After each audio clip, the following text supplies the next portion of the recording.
सहनशीन पर तशरीफ फरमा ऑल इंडिया मजलिस इत्तेहादुल मुस्लिमीन के प्रतापगढ़ के सदर जनाब सलीम अंसारी साहब, रानीगंज अवाम के हर दिल अजीज प्रत्याशी अनिल सरोज साहब, हमारे बीच मौजूद हम सब के बड़े भाई प्रधान जी, मंच पर मौजूद हमारे बड़े भाई शेख अकील साहब और मजलिस से मोहब्बत रखने वाले, मजलिस की जिम्मेदारी संभाल रहे रानीगंज की पूरी टीम, और सबसे बड़ी जो आपने कुर्बानी आज पेश की, अपने कीमती समय में से समय निकालकर इस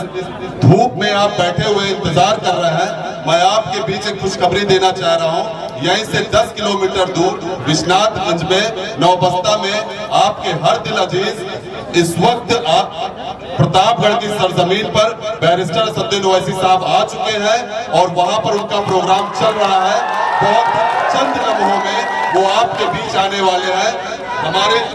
इस पार्टी की जो गठबंधन है, भागीदारी परिवर्तन मोर्चा के कन्वीनर जनाब बाबू सिंह कुशवाहा साहब वहां माइक पर अपनी बात रख रहे हैं। उसके बाद बैरिस्टर असदुद्दीन ओवैसी साहब आएंगे, अपनी बात वहां रखेंगे। रखने के बाद बहुत ही चंद लम्हों के बीच आपके बीच ओवैसी साहब आने वाले हैं, जिसका दीदार आप करने के लिए यहाँ पर इस चिलचिलाती धूप पर बैठे हैं। मैं कुछ जरूरी बात अपने कायद के आने से पहले आपके बीच में रखना चाह रहा हूं।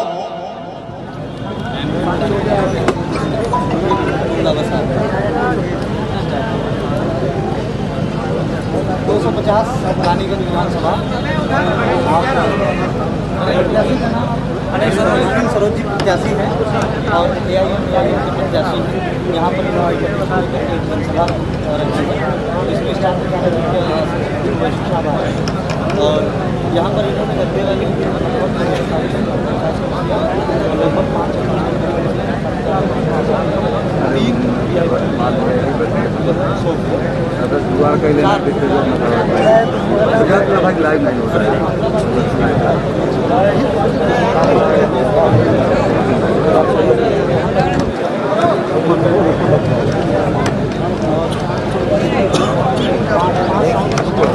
लाउड स्पीकर लगे हैं लगभग 6 और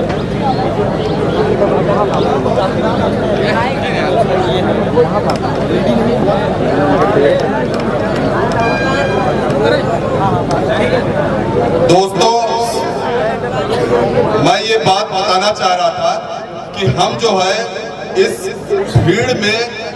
क्यों आज पहुंचे, आज अपने कायद को सुनने क्यों पहुंचे, आखिर इसकी जरूरत क्यों पेश आई कि 75 साल बाद आज हमारा एक ऐसा कायद हमारे बीच आ रहा है कि जिसको सुनने के लिए हम इतनी भारी तादाद में चलकर इस धूप में आए हैं। उसकी एक वजह यह है कि 75 सालों से इस मुल्क में हम लगातार अपना वोट देते आए, इक्तिदार में लोगों को पहुंचाते रहे, अपनी नुमाइंदगी करने के लिए लोगों को भेजते रहे, ऐवानों में लोग जाते रहे, लेकिन उसी ऐवानों में मंसूबाबंद तरीकों से जब आपके खिलाफ एक कानून बनाया जाता था तो सबकी जुबान पर ताले लगे हुए थे।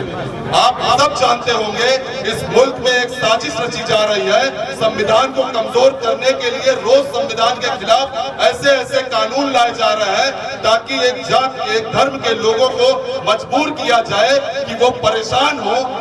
होने के बाद दूसरे धर्म के लोगों को ये बताया जाए कि हम ही हैं जो इनको परेशान कर सकते हैं, और इस मुल्क को हिंदू और मुस्लिम के नाम पर बांटने की कोशिश की जा रही है। आप पहचानिए ऐसे लोगों को कि जब इस देश में महात्मा गांधी ये कहा करते थे, नहीं इस देश को टूटने नहीं देना है, इस देश को जोड़कर रखना है, लोगों का अपना हक है, मुसलमानों को यहाँ पर जीने का अधिकार है, उनको अपने धर्म को मानने का अधिकार है, उनको अपने धर्म के हिसाब से चलने का अधिकार है, अपने धर्म के हिसाब से खाने पीने का अधिकार है, अपने धर्म को पूरी तरीके से आजादी के साथ मान सकते हैं। लेकिन उस वक्त भी ऐसे लोग मौजूद थे गोडसे की शक्ल में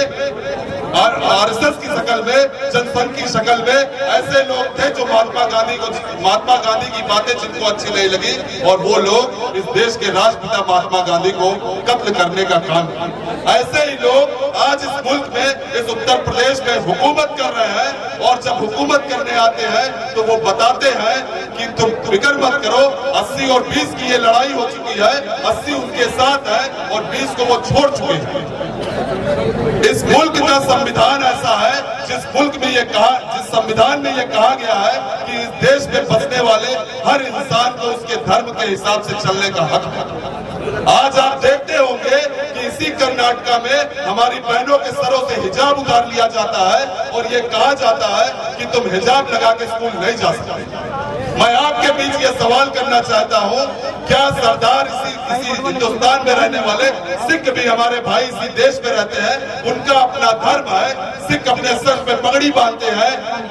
हिंदू भाई इसी देश में रहते हैं, वो अपने सर पे चूनी रखते हैं, हाथ में कलेवा बांधते हैं, कड़ा पहनते हैं। आखिर किसने इनको ये इजाजत दी कि ये हमारे भाइयों के या हमारी बहनों के सर से हिजाब हटाए? मैं आपके सामने ये बात बड़ी जिम्मेदारी से कह रहा हूँ कि जिन लोगों ने आज हमारी बहनों के ऊपर से हिजाब हटाने की कोशिश की है, कल यही लोग हमारे सरदार भाई के सर से पगड़ी हटाने का काम करेंगे। क्या इस मुल्क में दलितों पर अत्याचार नहीं हो रहा है? लगातार दलितों पर अत्याचार आज भी हो रहा है। अगर एक दलित भाई मूंछ रख के निकलता है तो कुछ साजिश करने वाले लोग, कुछ ऐसे फिरका परस्त लोग इसी समाज में बसते हैं, हमारे और आपके बीच में बसते हैं कि उसके मूंछ से, दलित भाई के मूंछ से भी उनको ऐतराज होता है। दलित भाई के मूंछ को वो बर्दाश्त नहीं कर सकते और उस दलित भाई की हत्या करने का काम करते हैं। क्या यह बात सच नहीं है कि हमने अब सोशल मीडिया और तमाम न्यूज चैनलों पर यह देखा है कि कैसे एक दलित भाई घोड़े पे चढ़ के बारात लेके जा रहा था, किसी फिरका परस्त को ये बात खराब लग गई। ऐसे लोग भी मौजूद हैं जो बात करते हैं मनुस्मृति की, उनको मालूम है कि दलित घोड़े पे नहीं चढ़ सकता, घोड़े पे तो सिर्फ महाराणा प्रताप का हक बनता है। ऐसे लोगों ने उसके साथ जुल्म किया, अत्याचार किया और उसको बेरहमी से कत्ल करने का काम किया। इसी मुल्क में, इसी हिंदुस्तान में ऐसे दिन भी देखने पड़े कि एक दलित भाई अपनी लाश को ले जाने के लिए कह रहा था कि मेरे भाई का कत्ल कर दिया गया है, मैं उसकी लाश लेकर जाना चाहता हूँ, उसका अंतिम संस्कार करना चाहता हूँ, लेकिन कुछ लोगों ने उस पुल से उसके लाश को गुजरने नहीं दिया, मजबूरन रस्सी में बांध के उसकी लाश को बगल से निकाल कर किस तरीके से दलित भाई लाश ले गए। क्या आपने नहीं देखा था कि